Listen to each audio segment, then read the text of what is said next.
अस्सलाम वालेकुम, कैसे हैं आप सब लोग। उम्मीद है सब ठीक ठाक होंगे इंशाल्लाह जी। कल जो रात को तूफ़ान आया इतना ज़्यादा, उससे इतनी बर्बादी हुई है गंदम की फसल को, तो जो नुकसान पहुंचा है। पौधे इतने गमले बड़े बड़े, मेरा तो ये छोटे छोटे से ये आंगर के गमले थे यही गिरे हैं, लेकिन जो है ना वो मतलब के बाहर जो दरख्त थे ना उनके कितने वो मोटी शाखें जो वो टूटी हैं। साथ तूफ़ान और साथ बारिश, और मुझे तो बता रहे थे कि ओले भी साथ पड़े हैं ना। तो अल्लाह ही रहम करे, बस अल्लाह ताला माफ़ी दे दे। पता नहीं है वो कौन सी खताएँ, सही बात है, जिनकी पकड़ हो जाती है, आजमाइश है, तो फिर भी अल्लाह ताला माफ़ी दे दे। तो ये बड़ा खूबसूरत सा ये पौधा था, मनी प्लांट की था। इसकी ये निकल रही थी छोटे छोटे ना लीव्स वगैरह, और ये भी गिर गया, और इसका सारा जो वाटर टैंक नीचे बनाया हुआ था वो भी ज़ाया हो गया। और पता नहीं अब ये तो हर सर्वाइव कर ही जाता होता है, इसकी थोड़ी सी जो है ना वो सख्त जान ही होता है। तो बाकी थोड़ा सा जो है ना सूरज निकला था, बल्कि हाफ डे तक तो निकला ही रहा है, तकरीबन 2-2:30 बजे तक सूरज ही रहा है। कभी बादल कभी सूरज, अभी फिर यही सिचुएशन है कि जो है ना वो बारिश बन गई हुई है, दोबारा से इतनी बारिश हो रही है। तो बस अल्लाह ही रहम करे। आज व्लॉग शायद ना ही अपलोड हो पाता, क्योंकि मैंने दरमियान में छोटे छोटे क्लिप्स ये लिए थे। आज जो है मेरी फैमिली में छोटे सा जो गैदरिंग थी, तो मैं ज़रा वहाँ बिज़ी रही। तो मैंने पहले भी एक दफ़ा बताया था कि मैं व्लॉगिंग सिर्फ मेरी हद तक है। तो ये नहीं अच्छा लगता ना कि आप जहाँ जाएँ तो कैमरे खोलें और अगले को कहीं के बन जाओ, आप जो है वो बुशरा अंसारी बन जाओ और मोइन अख्तर बन जाए, ऐसा नहीं होता। तो इसलिए जो है ना वो वाले क्लिप्स जो है वो उसमें ऐड नहीं करूँगी, और ना ही मैंने वहाँ शूट किया था। तो ये जी सुबह का जो टाइम था, फिर अपना ये लॉन वगैरह साफ़ किया, उसमें से जो पौधे गिर गए थे या टूट गई थी जिनकी शाखें वगैरह, वो सारी उठा के बाहर फेंकी, और जो बच सकते थे थोड़े बहुत उनको दोबारा मतलब के लगा के मट्टी शट्टी तो उनको सेट किया। फ़िलहाल ये फ्रंट पे शुक्र अभी हमने इस दफ़ा काम नहीं किया था, हमने प्लांट वगैरह ज़्यादा नहीं लगाए थे, क्योंकि अभी ये आपको बताया था कि ये अंडर कंस्ट्रक्शन है ये सारा एरिया, तो हमने इसलिए अवॉइड किया। और दूसरी बड़ी मिस्टेक आज ये हुई जी, आज ये केक जल गया। भले भलों से गलतियाँ हो जाती हैं, ताकि मैं समझती हूँ कि मैं मतलब कि अब बेक कर लेती हूँ चीज़ को जो है ना प्रॉपरली, लेकिन मेरे से भी आज जो है ना ये गलती होगी कि केक जो है बर्न हो गया। और कुछ मैंने जब मैं वापस आई हूँ अपनी फैमिली, जहाँ हमारी गैदरिंग थी, मेरी वालदा और कुछ मेरी बहन थी और इस तरह के रिलेटिव जो थे गए हुए थे उम्रा पे माशाल्लाह, वो आज वापस आए। तो असल में वहाँ जो है ना मुझे जाना था, तो मैं जल्दी में थी बहुत ज़्यादा। तो जल्दी में बस मेरे से ये गड़बड़ हो गई, मैंने ओवन को जो है ना दोबारा से थोड़ी कसर थी केक में, तो मैंने टाइम लगाया है, तो बस एवं कुछ सेकंड ही ऊपर हुए हैं, तो ये हाल हो गया। इससे मैं जो है ना प्रेफर करती हूँ जो पतीले वाला है, पतीले की बेकिंग होती है ना, मैं इसलिए वो प्रेफर करती हूँ कि हमेशा जो है ना वो वाली करें। लेकिन है बचत हो गई, जब आपके साथ भी कभी ऐसा हो तो ऊपर से केक की जो स्किन है ना वो उतार दिया करें ठंडा होने पर, ठीक है। गरम गरम को तो आपने नहीं छेड़ना। ये जब ठंडा हुआ है, इसकी सारी जो ऊपर की स्किन है वो मैं उतार दूँगी, और उसके बाद जो है ना इस पर वो मैं ग्लेजिंग करूँगी, और मैं आपको काट के भी दिखाऊंगी। मतलब कि ये अंदर से जो है वो बर्न नहीं होता। अक्सर ऐसा होता है, अगर बहुत ज़्यादा ही बर्न हो जाए फिर ज़ाहिर है वो अंदर से भी सारा ख़राब हो जाता है। तो वरना अमूमन ऐसा ही होता है कि अगर हल्की सी मिस्टेक हुई हो, जैसे मेरे से हो गई थी, तो फिर बचत हो ही जाती है। चलिए खैर, मैं बड़े एहतियात से इसकी जो है ना सारी स्किन पील कर रही थी। तो बात आज फिर मैंने दिन में जो है ना एक लेक्चर सुन लिया। मेरी अक्सर आदत है, मैं जब भी लेटूं, पहले कभी टीवी में ड्रामे फिल्में देखा करते थे, लेकिन अब वही बात है ना, जो जो आप टाइम के साथ आगे जाते हो ना, तो आपकी जो प्रेफरेंस हैं या आपकी जो मतलब कि सुनने की वो है ना, आपके किसी को सुनना चाहते हो, बात करते हो, तो आप उन्हीं लोगों को चूज़ करोगे जो कोई अक्ल की बात बताएं।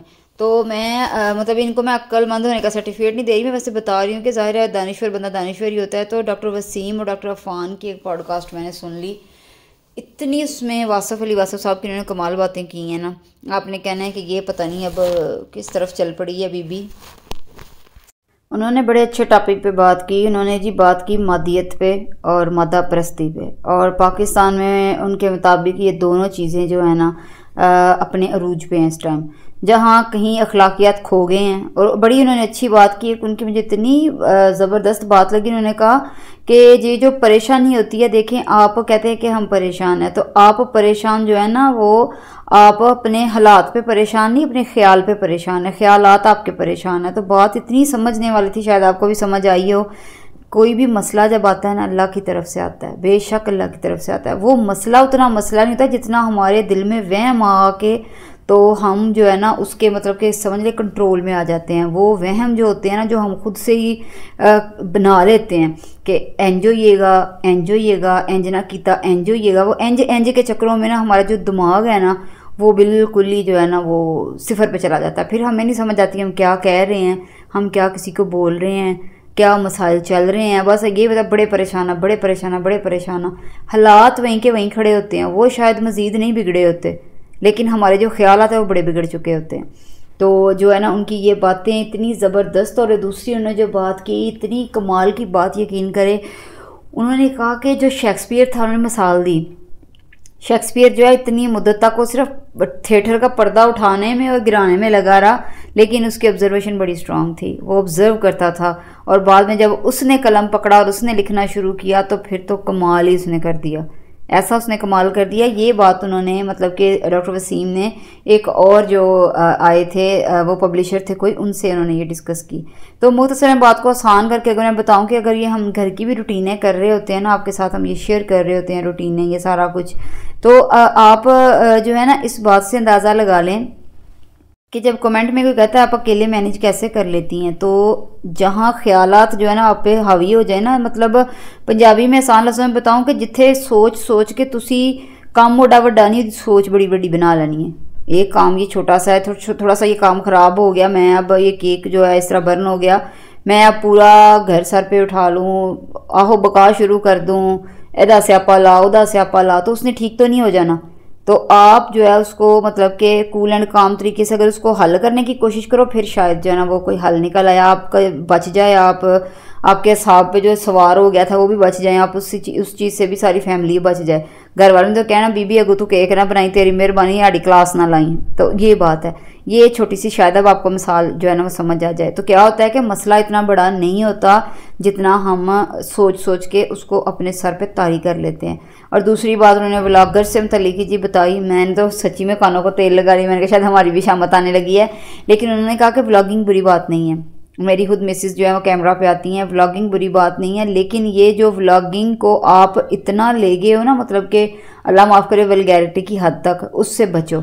आजकल ये जो सारे सोशल मीडिया पे सबको पता है जो कुछ हो रहा है, ये डकी भाई, ये भाई, वो भाई, तो भाई उससे बचो। तो आप एक मसरूफियत आपने पाल लिया, मसरूफियत के लिए ये बड़ी अच्छी चीज़ है। और इसी टॉपिक में मेरी एक और बंदी से बात हो रही, तो बातों बातों में मैंने अमीन को कहा, मैंने कहा आप इतनी मतलब रहती हैं तो आप भी क्या करें, मतलब कि ये वीडियोस बना लिया करें या इंस्टाग्राम पे छोटे छोटे कुकिंग की रील्स बना लिया करें, कुछ भी मतलब जिसमें आपकी आवाज़ भी ना हो, आपका फेस भी ना हो। तो उन्होंने मुझे आगे से जो जवाब दिया ना, उन्होंने मुझे कहा कि मेरे हस्बैंड को मतलब कोई कमेंट में कोई बात कर दे, मेरे हस्बैंड को पता चले वो तो मुझे मार ही डालें।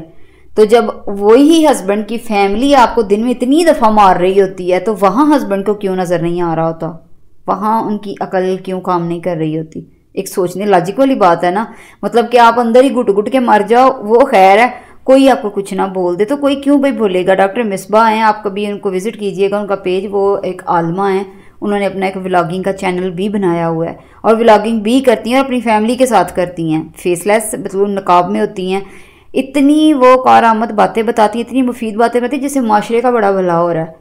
तो आप एक अच्छी खासी पढ़ी लिखी बंदी को आप मतलब कि जंग लगा दें वो ठीक है, उसको एक नफ्सियाती मरीज़ा बना दें वो ठीक है, कोई बात ना कर जाए। ये तो हमारे लोगों की मेंटालिटी है। और जिसके हस्बैंड भाई या बाप उसको सपोर्ट करना शुरू कर दें अच्छे वे में, पॉजिटिव वे में, वहाँ वो सारे गलत है। इसका मतलब है कि कोई हर बंदा टॉक्सिक है, हर बंदा जो आप उसे अच्छी उम्मीदें मत लगाएं। पॉसिबल है वो आपके पीछे क्या बात कर रहा है ये आप बिल्कुल कुछ नहीं उसके बारे में जानते। फ्रंट पे तो सारे बड़े अच्छे बने होते हैं, पीछे वो क्या बात कर रहे हैं ये आप भी नहीं जानते। तो यहाँ हर बंदा एक दूसरे की ना इज्जत का सर्टिफिकेट पकड़ के बैठा हुआ है कि उसने उसको सर्टिफिकेट देना है। तो उनकी ये सारी बातें सुन के सारा कुछ ये देखें, इन चीज़ों से आप सीखा करें। ये अब शऊर की जो सीढ़ियाँ जब बंदा चढ़ता है ना, तो मैं कहती हूँ ये होता है मुकाम अक्ल जब आ रही होती है। कि जो पिछली अक्ल होती है ना, जो हम 15 साल में 20 साल में कहते हैं बड़े अक्लमंद बड़े का, आप छनगना भी अक्लमंद नहीं है, वो सिर्फ जज्बाती फैसले होते हैं, जज्बाती बातें होती हैं। इधर आकर बंदे को समझ आनी शुरू होती है कि बंदे बंदे में क्या फ़र्क है और समझने और समझाने में क्या फ़र्क है, और अक्लमंद और बेअक्ल में क्या फ़र्क है, और जज्बाती वावरोले करने वालों में क्या फ़र्क है। तो आज की जो व्लॉग था जी यहीं तक था। कल इंशाल्लाह एक और वीडियो के साथ ज़रूर आऊँगी। तब तक के लिए अल्लाह हाफिज़।